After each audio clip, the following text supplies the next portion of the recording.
Hey, fuckers.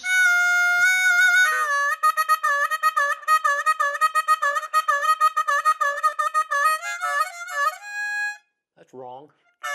There it is.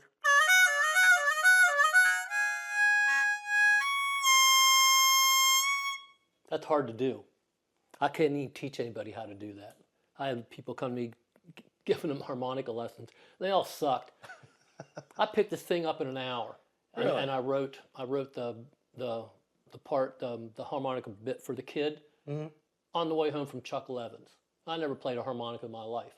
I could always do that. I could just pick up an instrument and play it. I remember when I was a kid, my next door neighbor had a young son. They had this plastic trumpet. I just picked it up and started playing taps. I never played taps before in my life, but I could just pick shit up. Piano, I could just the Peanut song. Yeah. Picked it right up. No shit. Yeah, I'm weird. That's awesome. Well, how you doing, Rick? Oh, just peachy. Good. How was the Zitty? Zitty was amazing. Good. Glad you enjoyed it. It was great. Something we talked about in the teaser before we even started doing these was we're going to talk about sports. We're going to talk about marijuana.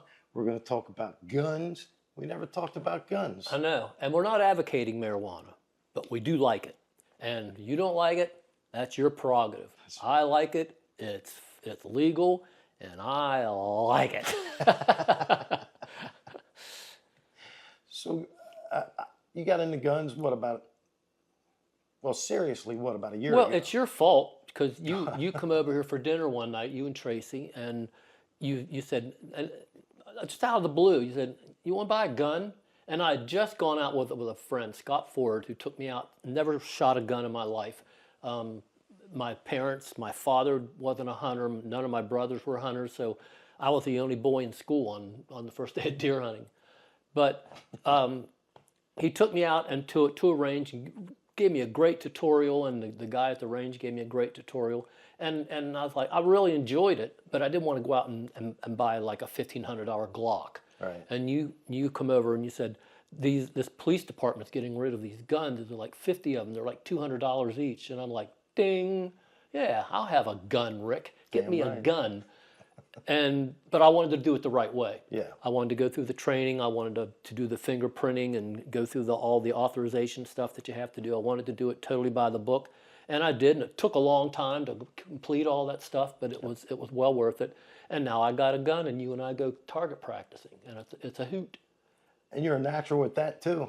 I don't know why or how, because I used to shoot BB guns and squirt guns. Does that count? I could squirt somebody right in the fucking nose. Up your nose, you son of a bitch. But yeah, I took right to it, and even Scott was like, you're pretty good for never shooting a gun before. Because it does, shocked. It's got that kick. Normally, when I go shooting with somebody, even if they've been shooting for a little while, they're kind of all over the place. But man, you were zoned in, and out of 10 shots, I'll guarantee you 8 of them were kill shots. Yeah. I still have that target that last time we were at the range. Yeah. And you said, you got to hang on to that. That's really good. I was going to throw it out. Pretty impressive. So yeah, guns, but safety. Safety first. I mean, everything that Scott taught me, everything that you taught me, everything that the guy at the range taught me was all so helpful and makes you got to respect that weapon. Absolutely. And you got to be ultimately as careful as you can possibly be. Yeah. It's before you fire a gun, I highly suggest you take a training course. Absolutely. At least a safety course. There's so many shootings and deaths each year just from people cleaning their guns. I know. Thinking that they're unloaded. That's why I never cleaned mine. That's a good way to get out of it. Well, okay. It's boring too. It is boring. What you doing? Cleaning my gun.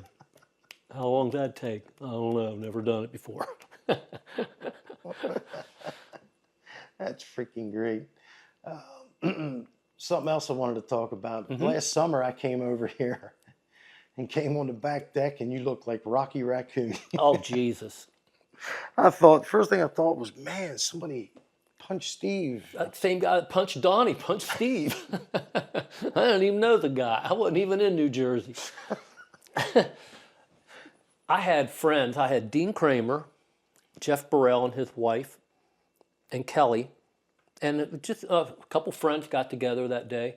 And as usual, at the pool, I'm going to have a couple beers out there. And then we got together to eat. And we always do this celebratory shot. At the end of dinner, shot of Jack, okay. I immediately got the hiccups. Mm-hmm. And for me, to get rid of the hiccups, I got to hold my breath. And I just got to keep putting more air into my lungs. So I was doing this, and so like, okay, excuse myself from outside, walked in the house, and I start holding my breath right here. I get around to my bedroom and into my bathroom, and I'm going like, stupid, but that's how I get rid of them. Right. And I made it into the bathroom door, and that's the last thing I remembered. I held my breath so long I passed out, and I smashed my nose off of the toilet. Now, I didn't feel that, or I don't remember it, because I just woke up and there's blood everywhere. And I'm like, what the fuck? Ow. And I just go, Kelly! It's like Ozzy, Sharon! And it was a mess. I mean, it was a big mess to clean up. And I felt horrible because Jeff and them, we just finished dinner. I'm like, I'm not going to ask these guys to leave. So I just sat there and bled for a couple of hours. I just kept putting a tissue on it. It just kept bleeding. And after I built a fire in the fire pit, drinking beer like nothing happened. And finally about 9 o'clock, and it's still bleeding. It's still bleeding hard. And I finally looked at these guys and go, guys, I think it's time for the ER. I'm sorry. Yeah. And then I told them all the next day how I sat there with a broken nose and bled the whole time, so I didn't have to send you guys home. So I was a hero. He's a trooper. But that was fucked up. We went to the emergency room, and of course you got to wait. You got to wait. You got to wait. You got to wait. A lot of waiting. And they stitched me up, and I didn't feel any of that. I mean, they numbed you up really good, and I didn't feel it. And then they said, well, in the next couple of days, get to an ENT, because if there's any damage in there, you got to take care of it right away, or it's going to stay that way forever. And I'm like, okay. So I called the ENT that I normally went to, like when my throat would get fucked up or whatever. And I called them, and they said, oh, we don't do broken noses. Oh. I'm like, what do you mean you don't? You're an ENT, or you're just an ET. What is it? Why don't you do broken noses? We don't do them because there's lawsuits, and people just don't want to, they want to deal with them. So then I called my doctor, and they said, call a plastic surgeon, because they'll take you in. I got one guy that could take me in a month in Baltimore. Nobody would touch a broken nose. Wow. So don't break your nose, because you're fucked. But luckily, there was no damage, and I could tell I was breathing okay, so I wasn't that concerned about it. But still, you're an ENT, God damn it. Yeah. Just take a look. Shit, help Just me. take a fucking look. See anything up there? How hard is that? Did you change your method of getting rid of hiccups now? Oh, yeah. Yeah. Now I sit down From and the hold my seated breath. position. There you go. With a seatbelt on your chair. Yep. And a parachute. That's all right. That was fucked up, man. And what triggered when I knew what happened, Kelly was sitting. I was sitting in my chair, and Kelly was sitting there, and she went, huh! And I went, that's what fucking happened. I had the hiccups. I held my breath. I passed out and broke my nose. But I didn't put that together right away until she hiccuped. And I'm like, it just jarred my memory. So you just had no idea why you went out. I was clueless. Like, what the fuck happened? Jesus. Because I know I wasn't drunk yet. Well, yet. I heard marijuana is good for broken noses, which leads us to our sponsor. Simple Pleasures. Simple Pleasures, the weed shop in Hagerstown. They hooked me up with a grinder, a bunch of pipes, stuff, good stuff. In fact, I got a bowl here of the laughing stuff. I'm waiting to try it. So I promised that this episode I was going to smoke pot for the first time since 2009. Has to be delayed 1 week simply because I forgot that I committed to somebody this evening. I have to drive. Yeah, you don't want to drive. I'm not going to drive Jamie, our producer here, was going to pick me up at my house, bring me here, and drop me back off so I wouldn't have to drive. But I committed to a guy to give him a ride to Greencastle. I'm not going to be able to smoke, but Simple Pleasures, I called Hunter up and I said, Hunter, I want some weed that just makes me laugh. I don't want to crash. I don't want to stress. I don't want to get anxiety. Don't want to be a zombie. Just want to laugh. He said, I got you. He's got Come everything. see me. So he gave me a bottle called Donnie Burger Right. from the movie, the Adam Sandler movie. Having a brain fart. The one where he has a son and the son's name is Donnie Burger. I know who you mean. So I know which one you mean. Steve's got some ground up in his pipe, ready to go. So Steve's gonna test. I'm going to test it out. Next week, I will be smoking. Steve and I will both be smoking next week's episode. I promise. I can't smoke in the house. My wife will kill me. Let's head out to the smoking area. Where is the smoking area? How long do you hold it in? Nobody ever told me what the smoking rules really are. You know, Jamie? Can you just let it out right away and get the same effect, or you got to hold it in? So my buddy, who's a big weed head, said it does you no good to hold it in. However, my brother, who was a weed head from the 70s, said the longer you hold it and you choke, the higher you get. Yeah, who do you believe? Not sure. I think I'm going to hold it in. One more. Yeah. Does it taste good? Tastes good. It's not too harsh. Good flavor? Cool. How was that? I'm feeling it. It's Really? pretty good, yeah. Good It's stuff. better make me laugh. You know how I love to laugh. Well, let's talk about our other sponsor too. We just got a brand new sponsor today. Yeah. Backseat Bar and Grill. Winchester, Virginia. Yep. Kicks played there a couple times in the big outdoor place they had, and then they built this big club, and it's a beautiful club, good people. I think it holds like 1,200 people, and we sold it out. So, yeah, that's great. Yeah. Anybody good coming to play there? Well, March 13th, Jackal, which is Jackal, it's good. a great band. Yeah. Local guys, Motor Smoke, which is Jimmy Rickard and Rob Welch. Rob Welch, love Rob Welch. Yeah. Rob, he's a funny motherfucker. Yeah. He's a guy to get high with. Is that right? Oh, yeah. You hear that, Rob? Rob, come on in. That's it. And then March 28th at the Event Center, I think it's the Backseat Arena is what they call that. Okay, that makes sense. March 28th, there's a Queen tribute band called Almost Queen. Oh, I watched a clip of him, and that guy's he's pretty damn good. Really? And he sounds like Freddie Mercury.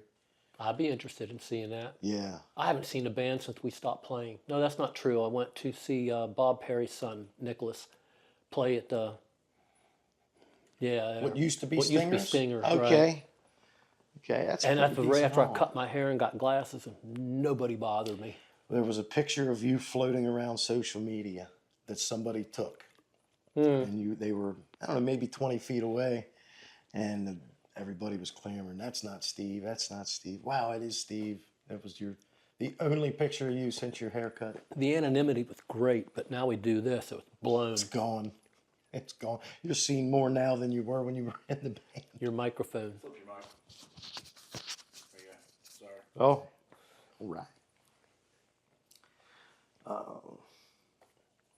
Law.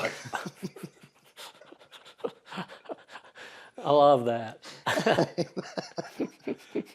We'll do a little bit of this week in rock and roll history. I've just got a couple things for today. Brad Whitford this week, how old do you think he turned? Oh, geez. 72? 73. Really? Close, yeah. Yep. Wow. This week in 1983, Michael Jackson's Thriller went to #1. Yeah, for about 38 weeks. Yeah. And then... That was kind of a good record. Did okay. It's all right. 1987, the Beatles' White Album became the first Beatles album to be released on CD. Really? Yeah, Wow. 1987. Huge album. Yeah. Yeah. I'm sure you owned it. Well, of course. Yeah. Beatles fan. Absolutely. We'll get As you can see. we'll get to some emails, but Doug Nelson sent me one last night. Okay. I think is pretty fitting. Shout out to Doug. Yeah, Doug Nelson. Doug writes, "Hey Steve, on more than one occasion while attending a kick show, I've overheard people talking about if you weren't such a great singer, you'd make a great stand-up comedian. Who are some of your favorite comedians, and have you ever borrowed comic bits that rolled into your own stage Oh, show?" yes, absolutely. I ripped off Chris Rock. I ripped off George Carlin. I ripped off Richard Pryor. I ripped off Steve Martin a lot. Love Steve Martin. You really got me into him. But as far as doing it as a full-time gig, it's one thing to do a minute or two bit between a song and then perform a song, but to stand up there for an hour, I don't think I could do that. I wouldn't have enough material for that. But I was always flattered by people going, "You could be a comedian." Mm-hmm. Fuck you. Typical response. Yeah. Who's your absolute favorite comedian? Of all time? Oh, just pick one. God, that's hard. That's so hard. Sorry. Man, that's a tough one. Richard Pryor, I think, is the GOAT. I don't think there's and every comedian that come after him will call him the GOAT. I remember being at Brian and Moni's house when Brian and Moni were married, and it was the Richard Pryor special where he was in like the red shirt. It wasn't on Sunset Strip. I know what you're talking about. It was the very first one, and there was a room full of people, and it was one of the few times I got high. I didn't really get high that much, but to watch Richard Pryor, "Oh, come on, hit it." And so I did, and I laughed so hard. I don't think I ever laughed that hard in all my life, because every bit and I can still put that thing on and laugh just as hard, and not even be high. Yeah. It's that good. So if you're not a Richard Pryor fan, be one and go rent that video. There's two of them. There was one where he's just in this red shirt. By the end of it, it's all soaking wet. Yeah, I can't remember the name of that. He's definitely in my top 2 or 3, but I think Eddie Murphy. Oh, yeah. Eddie Murphy, when I saw Delirious, Oh, yeah. I can't remember what year that came out, but my God, everything he said was just side-splitting, hilarious. And then I got into Richard Pryor after Eddie Murphy. Really? Yeah. What about Robin Williams? He's got some banger bits. I didn't really like his comedy that much. Really? No. Oh, you got to watch the bit he did about golf. Just one bit will make you love him. Okay. Google or YouTube. Robin Williams. Yeah, Golf. and golf, and it'll come up. It's just something about those voices he did. He was constantly doing voices every time he. I think that's how his comedy flowed through those voices. It was almost like a script for him in his head, and that's what made him brilliant. And then I was a kid and I wasn't supposed to watch it, but my brother got me a VHS tape of Andrew Dice Clay, The Dice Man Cometh. And the first thing he said was, "I got my tongue up this chick's ass," right? And I was hooked. Hour and a half of just losing it. So I think they're my top 3. Dice is a good one. Yeah. He's still great. I got a froggy. Law. When Dice was at his height of his career, we were doing a tour, and we were playing in Wisconsin or something. Uh-huh. And Dice was there, or was going to be there the following night. So where we played was with Whitesnake. We were opening for Whitesnake, and they had half of the arena petitioned off for us.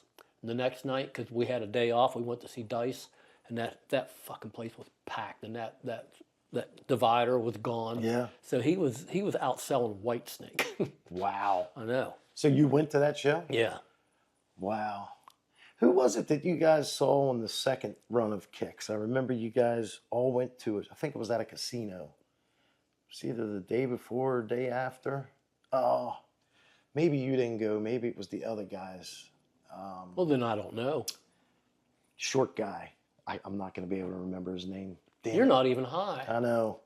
Next week's going to suck. I think I got a contact. It was smelling pretty damn good. Yeah. My goodness. All right, let's go. Let's go to Scott Mallow wrote this. Been a Kicks fan since the early 80s here in Cumberland, Maryland. Whenever I watch Cheap Trick from the Budokan show, I see a resemblance between you and Robin Zander. Was Cheap Trick an influence on you? Oh yeah, absolutely. I didn't mean to look like him. That wasn't my choice. But we did resemble each other. Should have dyed your hair. Now you tell me. I got to hang out with Robin one night at the Cat House in L.A. And just a sweet, down-to-earth, real shy kind of guy. And he was just standing in the corner smoking cigarettes. And I gave him hell for smoking. Really? Because you got such a great voice. Don't fuck it up by that. Okay. He just kept smoking. But yeah, I love Cheap Trick. I still love him to this day. What I found strange about them, up until I saw Cheap Trick, the guy that did the talking in between songs in every band I saw was the singer. Right. Yeah, Robin's not much of a front man. He didn't talk. It was Rick Nelson. Yeah. Well, same Extreme. Nuno does most of the talking. Yeah. More than right out of my head. But I'm high. I have an excuse. Mine too. My goodness, Nuno and Gary Sharon. Gary, thank you. Yeah, that was Pulled hurting. that one out. That was hurting. We almost had to go to another law. All right, we have one more, and they did not put their name in the email. That was initials, so I don't know who said this, but it's a decent question. It says, Steve, you have some serious skills with a harmonica. Have you ever been asked to play on anyone's record, and do you have any stories about just jamming with some people out of the blue? Not really. I've never been much of a jammer. Jimmy's the jammer of the band. He'll get up and play anything with anybody, anywhere. He doesn't care. I'm a bit of a prep freak. So if I know my voice isn't warmed up, I'm not going to get up on the stage and embarrass myself. Yeah. And as far as jamming on a harp, nobody's really asked me, so they must think I suck. So I'm proving them wrong at the end of this. Well, I remember when the Wayside was still open. You and I went down to have some beers, and Never Never was playing. And I think you prepped on the thought that you might get up with them and sing a song. And you got up and did Some Kind of Wonderful and made that place go nuts. Well, how hard is that? Well, there was a girl dancing in front of Never Never all night, but when you hit the stage with them, the titties came out and she fell at your feet. She fell on the stage. You remember that? I remember that. Wow. You kidding me? Of course I remember that. You're having a hell of a time with that, Mike. Well, I thought it was awkward, but it was just me. Oh. Something I wanted to ask you about. You're from a small town, Piedmont, West Virginia. I grew up in Hagerstown. Totally different. We're a big city compared This to you guys. metropolis compared to what I grew up in.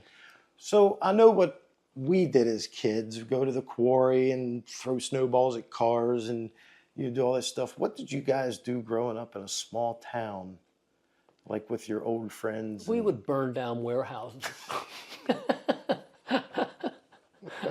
We did all the shit you're not supposed to do. Me and my brother and one of his friends climbed up on this old wooden shed warehouse, big ass building, and we would go up there to smoke cigarettes. I'm like 9. My brother's 11. And Talking about Dave? Yeah, Dave. Okay. So we go up there and smoke. And one day somebody yelled at us, "Hey, you guys, get the hell off of there." So we just ran and flicked the cigarettes and, just got the hell out of there. About an hour later, the fire whistle goes off. Oh, my God. And me and my brother look at each other and we go, uh-oh. So then we go out and we watch which way the fire truck turns. If it turns right, we're okay. If it turns left, we're fucked. Fire truck turns left. We look at each other and go, uh-oh. Oh, God. So we follow the fire truck and it goes right to that fucking building that we were smoking on. And it's in flames. Wow. And we would just, nobody actually saw who we were. So we never got in trouble. And somebody made up some story about one of our other friends was catching bumblebees, then setting them on fire. And that burnt the building down. I like that. I'm going with that one. Not 3 assholes smoking on a roof.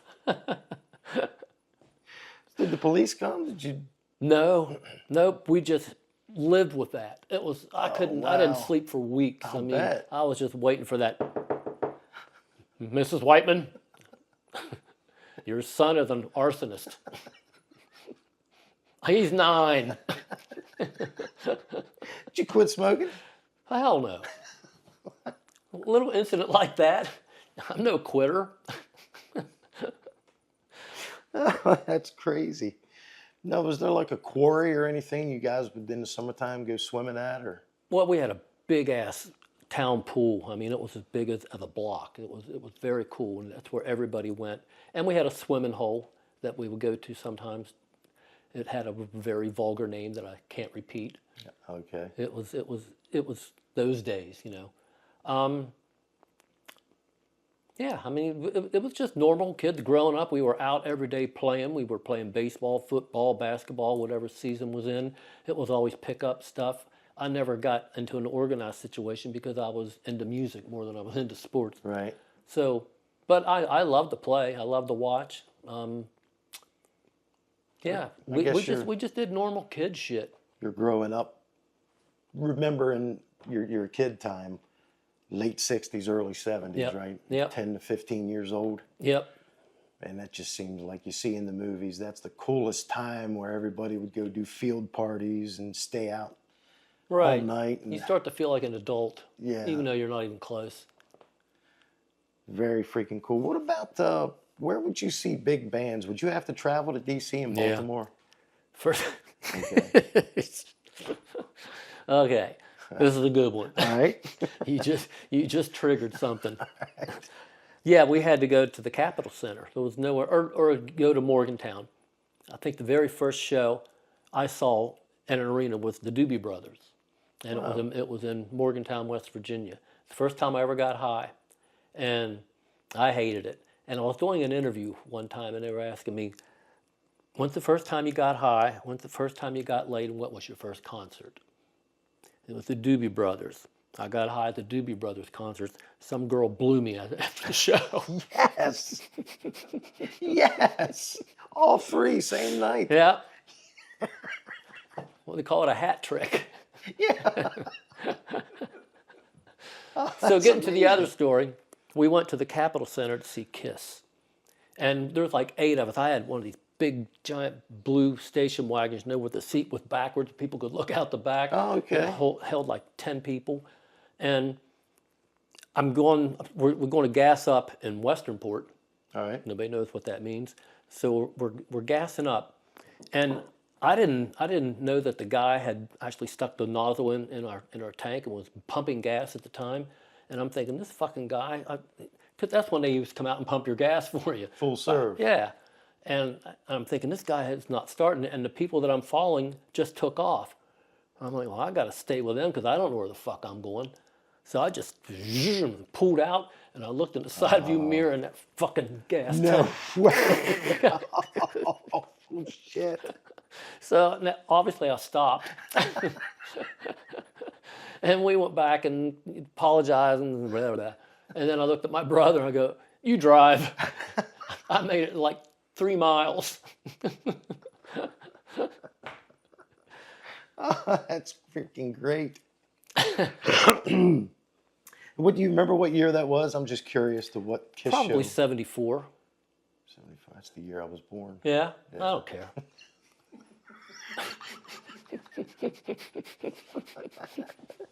All right. On that note,